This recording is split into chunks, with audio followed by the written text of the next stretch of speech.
27 ang namatay habang nasa humigit kumulang 100 katao ang nasugatan matapos ang dalawang pagsabog sa loob at labas ng katedral ng Simbahang Katolika sa Hulo, Sulu.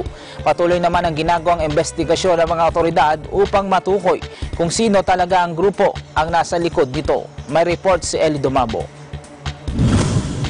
Umakyat na sa 27 ang namatay habang nasa halos 100 ang nasugatan matapos ang kambal na pagpapasabog ng mga sospek sa itinanim nitong bomba sa loob at labas ng simbahan ng Katoliko sa Sirante Street, Barangay World City dito sa bayan ng Hulo, probinsya ng Sulu kahapon ng umaga. Ayon kay Sulu Police Provincial Director, Senior Superintendent Pablo Labra II, napahirapan ang pagkilala sa mga biktima dahil sunog ang mga damit nito at hindi kaagad makuha ang mga impormasyon mula sa mga biktima. Anya, base sa kanilang Intel Community Information at report na nakuha mula sa mga ospital ng Hulo, umakyat sa 27 ang namatay.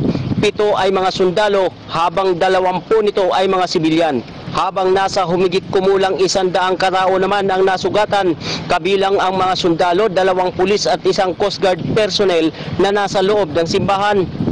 Wala pa ring malinaw na kuha mula sa CCTV mula sa lugar kung may katotohanan ba na isang babae ang nagdala at nagpasok ng bomba sa loob ng simbahan.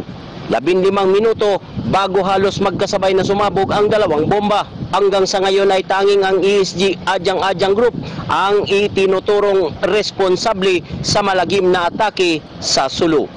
Eli Dumabok, Eagle News, IM1 with 25.